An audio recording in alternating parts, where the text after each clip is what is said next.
আমি তো দেখেছি কে বোতলটা ছুঁড়েছে, কিন্তু তাকে তো আমি চিনি না, কিন্তু সে তো আমাকে চিনতে পারছে।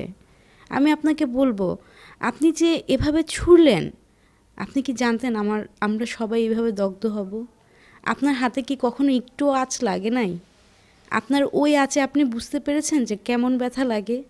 আমার ছোট্ট বাচ্চাটা ওই ব্যথাগুলা সারা শরীরে সহ্য করতেছে। ও যেন আমার কোলে আগের মতো হাসতে পারে, খেলতে পারে, আমার কোলে এসে আমাকে জড়ায় ধরতে চাচ্ছে, আমি ধরতে পারছি না। এই কষ্ট কোনো মার যেন আর পেতে না হয়। কোনো মা যেন এরকমভাবে তার বাচ্চার চেহারা না দেখে সেই জন্মের পর থেকে আলতো আলতো করে বড় করা বাচ্চার দগ্ধ চেহারা দেখা যে কত কষ্টের, সেটা শুধু প্রত্যেকটা মাই বুঝতে পারবে। একটুখানি হাত কেটে গেলে আমাদের কত কষ্ট হয়। আমার বাচ্চার হাত পা মুখ সব পুড়ে গেছে, সব পুড়ে গেছে। আপনারা যারা ভাই পেট্রোল বোমাগুলো দেন, আপনারা শুধু নিজের বাচ্চাটার দিকে একটু তাকাবেন।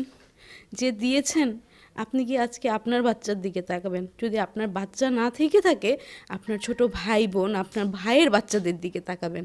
তাহলে আপনি বুঝবেন ওর চেহারাটা যখন দগ্ধ হবে তখন দেখতে কেমন লাগবে। আমি শুধু আপনার এই অনুভূতিটার জন্য আজকে আমি ক্যামেরার সামনে বসে এই কথাটা বললাম।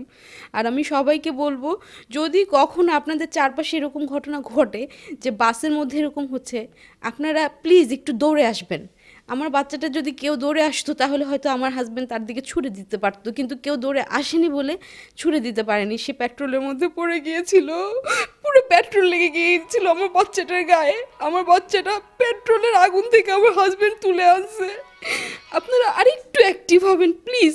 আমি আমার দেশবাসীর কাছে বলছি, আমরা যে অবস্থার মধ্যে দিয়ে যাচ্ছি, এরকম ঘটনার জন্য আর না হয়, আর একটা বাচ্চাও যেন দগ্ধ না হয়, আর একটা বাচ্চাও যেন দগ্ধ না হয়। প্লিজ, এটা আমার অনুরোধ।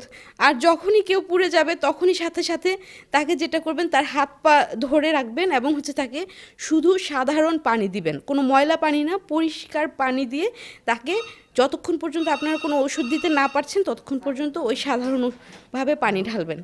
এটুকু হচ্ছে অনুরোধ। আর আপনারা যারা পেট্রোল বোমা দিচ্ছেন তারা প্লিজ আজকে থেকে আর দিয়েন না।